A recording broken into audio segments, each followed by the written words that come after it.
Hello everyone, I hope you all are doing well. This is Dr. Shivani Sharma and I will be dealing with your course 11, that is Modern British Drama, right? Now since it is your PG class, you are already done with your 2 semesters, you know a lot about drama.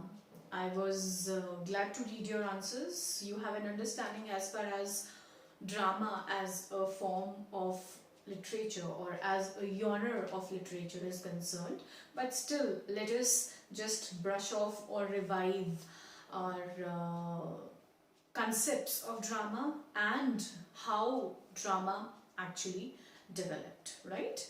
And as far as the course content is concerned, now since you're PG students, it is more of a counseling, okay? Take it that ways when we talk of text. Of course, there are critical analysis, there is an understanding of the work that is there, but as far as the texts are concerned, we will definitely read the text, but then reading A to Z is somehow not possible. So what is important is that both of us, all of you, all the students and the counselor, the counselor, not the teacher, we read it, right, and we discuss it. We will be reading the text. I'm not saying we are going to ignore the text, but my focus is on the point that you as students must have the texts with you, most importantly, and second important thing, you have to read the text, okay? It will, as it happens in the department of English in any university for that matter, it is more of a counseling. It is not a spoon feeding that we do, right? As in the UG classes, we teach the full novel or we teach the full story, right? So let us begin with it. Here I have written a brief history of English drama. But then coming to English drama, before that, we must know how and where the drama originated, right? And what drama is. I was happy to read your answers. You know that drama is something which is to be performed on the stage. Drama is not just meant to be read. It takes a theatrical or a stage performance, right? So here are certain things that I have written. Drama is a composition meant to be acted before the audience in the theatre. I got similar answers from you all also in the classroom. Then a dramatic composition is known as a play. It shows, not tells a story. It shows and not tells a story. How? Because there we make use or we have what we call characters and dialogues through action and dialogue. So this is what drama is, and I already got these answers from all of you. So you know the basic definition, let us say, as far as drama is concerned, or what drama is as a genre.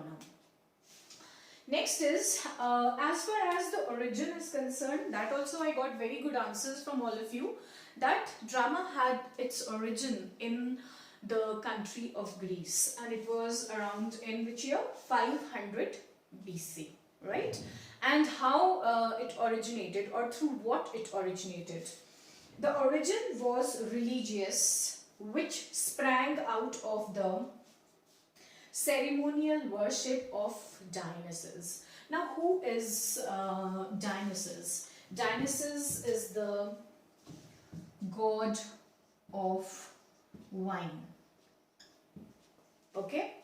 Now, if I have to give you a little detail of it, when we talk of Greek literature, so you know what happened. As far as Greek drama is concerned, we say that it had its origin in Greek drama when we are talking of development of drama. We say that it had a religious origin, that is, it originated in the Christian church, right? And at the same time, there were categories of drama like tragedy, comedy, and satire, which was written during this time. Okay, and three important Aeschylus. Let's see.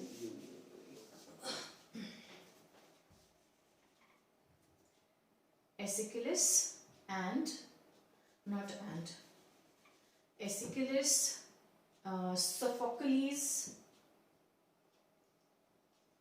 and Euripides. Euripides. I'm using the short form, but we avoid in literature, we use A and D. Okay, so these were the three important dramatists as far as Greek literature was concerned, right? And Aeschylus or Aeschylus was known as the father of Greek tragedy, right? So the plays, the works that were written by these three great dramatists, their drama was performed every year on the ceremonial, that is why I have written here, ceremonial worship of Dionysus. Okay, their plays were performed on the stage every year when this religious function of worshipping the god of wine and prosperity was held. Okay, so this is about the religious origin of drama in Greece in the year 500 BC. And you know, another important thing that you must remember as far as these dramatists are concerned, these dramatists had a great influence as far as your Western dramatists are concerned.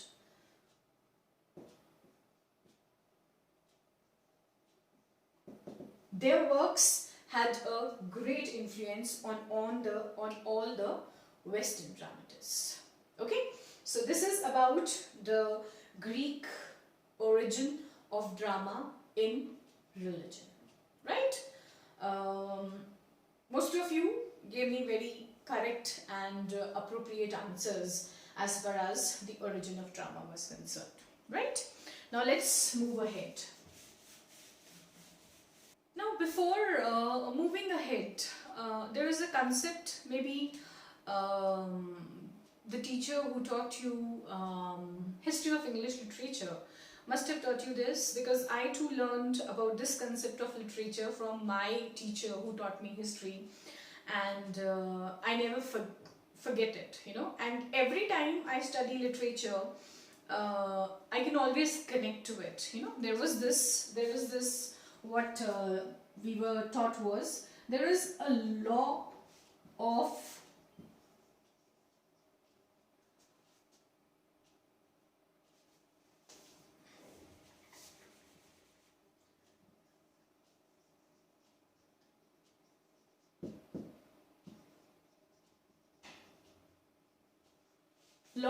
alternate tendency. Now you know, what is this alternate tendency? It is something like the graph goes on like this, right? Something starts from here. If you remember a little bit of your history, I will take an example from that, because obviously this law is applied to history, and the same law I'm gonna tell you how it applies to drama also. So here was the drama, or let us say the literature that was there before Chaucer, right? And when Chaucer came, the literature of that period somehow reached its height. Then there came a decline in the 15th century, and 15th century is known as the barren age of literature. You also know that. Again, with the rise in the 16th century, great literature was written. Dramatists were there, poets were there. 16th century is known as the Elizabethan age, right? And after that, obviously, good literature was there in the 17th century, but it was more of a, what should I say, not original, but taken from somewhere. You can also call imitation. You can also call most of the literature was inspired, right? Writers did not write something really new. यहाँ तो हम बोलते हैं barren. Why it is barren?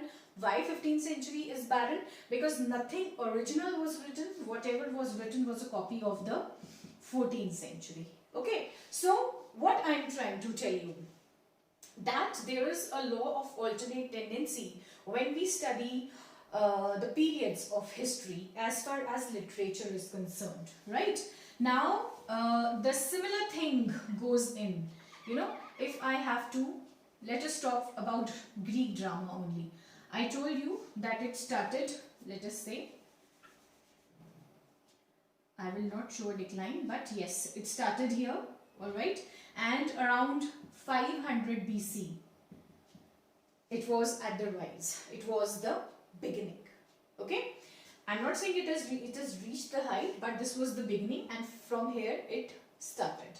Then in the 400 AD, there was what? There was decline of drama, and then natural, something what it had to come was again the coming back, and that was revival of drama in between 500 to 1500 AD, almost 100 years after the drama was revived, right? Now keep in mind this thing, because today as I'm discussing with you the development of drama, right, you will find a similar situation when we talk of English drama also. Before getting in detail, let me quickly tell you just one thing. 14th century, we all know it was the age of Chaucer. Nothing very significant was written, right? 14th century. Here I told you drama was revived, right? And from here begins what we call the religious drama, and you all have very nicely given me the categories when drama was revived, right? After that, 14th century, यहीं से connect कर रही हूँ मैं. You also try to understand it similar way. 14th century, 15th century, again no drama. 16th century was a spurt of drama. It was rebirth of drama. It was revival of drama. Okay. Then the 17th century, of course, not very significant works were written. And जहाँ हम Jacobean writers पढ़ते हैं, यहाँ हम पढ़ते हैं 16th century में obviously Elizabethan dramas, Elizabethan dramatists, that is Shakespeare and his contemporaries. And then in the 17th we study the Jacobean drama. I think this is what you will study in history this year. Then as far as 18th century, which is known as 18th century को क्या बोलते हैं हम? You don't know because you will be studying it right now. This is your Romantic age. 17th century is your classical or neoclassical age. 18th century is your Romantic age. Here and in the 19th century, I will take it together, no significant drama was written, right? And because of which, why I am saying no significant drama? Significant in the sense that the quality of drama was not so good, which could be called what? Which could be called great literature. Okay, and it was only in the last half of 19th century, which is known as Victorian age, that drama was revived, but that too not in a very good spurt, because there were two great comedians or two great dramatists who wrote comedies, that is Oliver Goldsmith and Sheridan, right? These two great dramatists, they wrote comedies, and after them there was no significant work of great importance that was written. And if I have to tell you, the works that were written by them was Oliver Goldsmith wrote She Stoops to Conquer,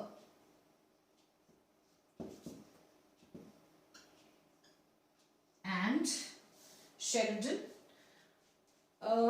you are literature students, so you must be aware that when we are writing the name of a work that is in the form of a book, we always underline it, right? Nothing to do with the name of the writer.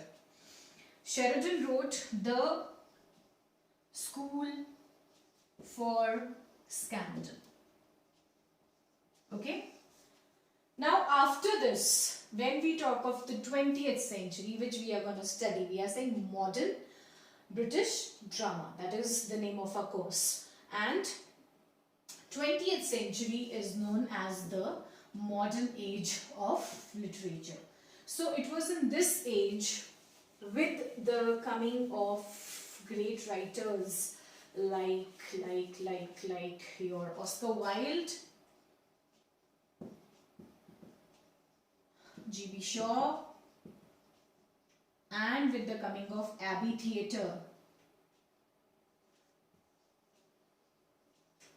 which was started by Synge, Yeats and Lady Gregory. Okay, so this is, or this particular 20th century is what forms the part of our course, that is modern British drama, not literature, drama. Right? So this portion, this particular aspect as far as literature is concerned, it is very important for you to understand that every work, every age for that matter, has a rise and a fall. Every art for that matter will have a rise and have a fall. Even a life, it is connected to alternate law of tendencies. There are not, it doesn't goes like this, happiness, happiness, happiness, sorrows, sorrows, sorrows. No, it's a cluster. It's an ups and downs. We always say ups and downs of life, and the same ups and downs, that is the law of alternate tendencies, sets in as far as the development or the growth of any genre or ages of literature are concerned. Okay, so this was just a way of making you understand that how drama actually grew, the various stages of the growth of drama, right? So how we started? We started with Greek drama in 500 AD, right? Then there came the decline of drama in, sorry, that should be BC, not AD.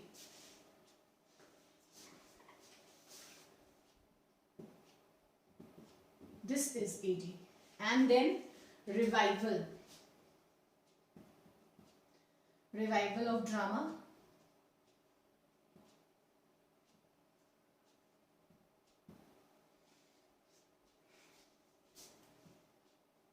(900 to 1500 AD). Okay, this I have explained you how it happened. Now the drama which was revived, when we talk of revival of drama, it was almost after 100 years that drama was revived, and this particular drama was known as medieval drama. Okay, remember this. It was known as medieval drama, and it was a new creation. हम जब renaissance drama की बात करते हैं, we say that it is rebirth, but here the medieval drama is your new creation, not rebirth. How? Over here, the drama came to a decline for the reason of Christianity. It was said that acting is unchristian, is being unchristian. Now, what is being unchristian? It means that you are not trying to follow the teachings that are given by Christianity, and you're not following what the Christian church wants you to follow.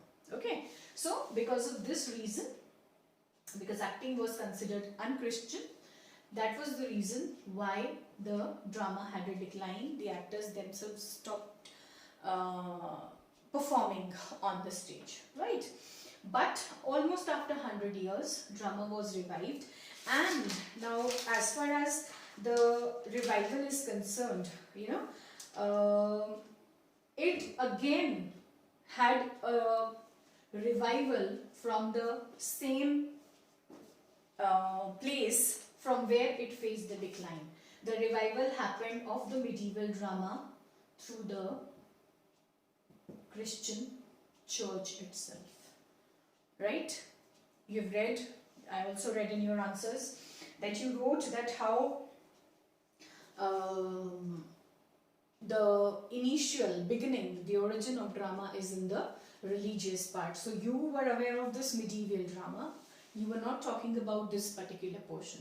Okay, so of course you are not wrong, but this is something which adds to the history or growth as far as drama is concerned. Okay, so medieval drama, if we talk about, the first is, as you all told me, these are your miracle plays,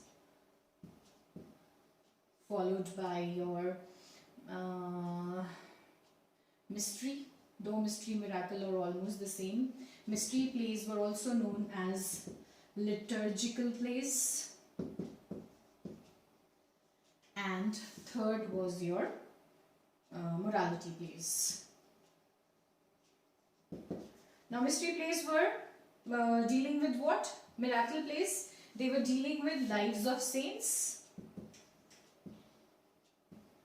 Liturgical plays or mystery plays, they were dealing with life of Christ, right? And morality plays, they gave you moral lessons, right? And the fourth and the significant advancement that came in drama was with the interludes. Now, as far as interludes are concerned, here what happened, there was a significant change as far as the subject matter of drama was concerned, right? Till this, it was all religious. It was dealing with the life of Christ, dealing with the lives of saints, and it was performed in closed vicinity, right? From here, in the interludes, when the interludes were written, the stage came out to be performed as pageants, right? And even here, even their lives, the lives of the saints were not just performed in the church but outside the church, okay? And interludes, they showed you life and its problems in the crude forms as far as the 15th century was concerned. Okay, this is what interludes did, and drama came closer to represent life and real characters. I didn't ask you, but I think you must be aware that the first comedy that was written was Ralph Roister Doyster, right? It was written by Nicholas Udall in which year? 1551. And the first comedy that was written was Gobbledygook AC. and this was written by obviously Thomas Sackville and Thomas Norton in 1561. Okay, so this is what medieval drama is all about. As after this came what? After this came your 16th century, and 16th century, you know, it was the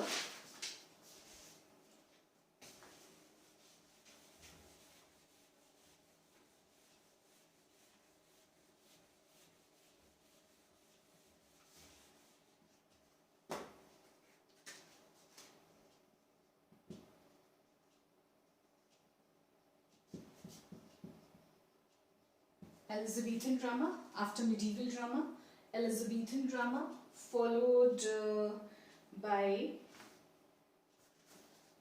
Jacobean drama, which was followed by Victorian or your Victorian का आपका modern आ गया ना? Yes, Victorian or your, no, this should be followed by Victorian modern drama. कहीं कहीं आपको साथ में इसलिए भी मिलेगा because what we are saying that modern English drama began in the last century of last half of 19th century. Okay, that is why sometimes you might find it together, but I would separate it here so that you don't have any confusion. Modern British or modern English drama. So this is your 16th century, right? Shakespeare and his contemporaries being Marlowe, Kidd, Green, Lilly, right? And then Jacobean dramatist, the 17th century. You had writers, the most important Jacobean dramatist was Ben Jonson, then Webster, Middleton, Fletcher, Ford, Marston and Heywood. They were your Jacobean dramatist. 18th century, of course, बीच में छूट गया romantic, but then there was no significant drama which was written. Let me add it here. During these two centuries, right? It was only in 18th century, that is Sheridan, जो मैंने आपको comedies दो बताई, Sheridan and Oliver Goldsmith, right? They were the two dramatists who wrote great comedies. But ultimately, the drama which came back to stage with full flow was the modern British drama towards the last half of the last, what have I written? Last decade, yes, I was missing the word. Last decade of 19th century, and how it was the revival, how it was the coming back. It was coming back with the writers that we have in our course. Oscar Wilde,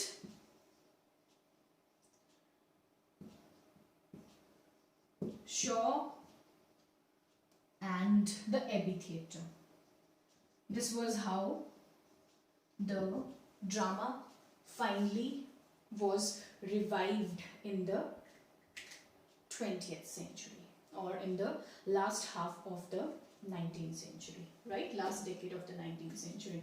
So whatever I have discussed till now is how drama grew, how the growth of drama took place as far as drama is concerned. I picked up the angle of Greek drama also to give you a beginning, and I connected it how it changed into the English drama or the medieval drama when we say here. And remember, at places you will find that when they talk of decline of drama, right?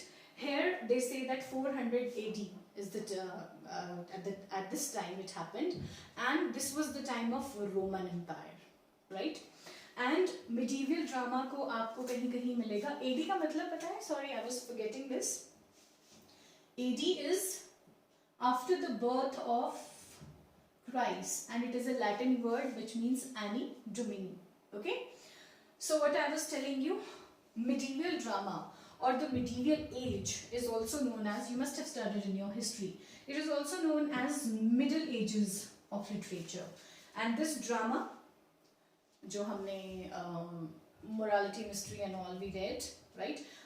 You have studied it as drama before Shakespeare, right? But that is Middle Age drama. And why it is called Middle Ages? The Middle Ages are called this because it is the time between the fall of Empire of Rome and the beginning of the early modern Europe. That is why we call it the Middle Ages. They are used as synonymous, medieval drama or Middle Ages drama, medieval ages and the Middle Ages. Okay, so do not get confused when these words come together. So this is all as far as growth of drama is concerned. Next we will focus on the modern British drama. Okay, that is all. In case you have any doubts, now you know these things, you would be wondering why is ma'am wasting her energy on this. Since you all have to qualify your national eligibility test, UGC or CBSE I think it is very important for you to have this knowledge. Books, text, you will learn, you will clear the paper, you use paper and you score really good marks. I have seen your last year's result cards. You all have great percentages. We all used to work so hard to make 55%, but you all are genius, already scoring good percentages, right? But then remember, learning is one thing and knowledge is another thing, right? Third semester means start preparing yourself for the UGC NET if you have seriously opted for literature. Literature as, what should I say, out of your interest and not as a pressure from family or anybody else.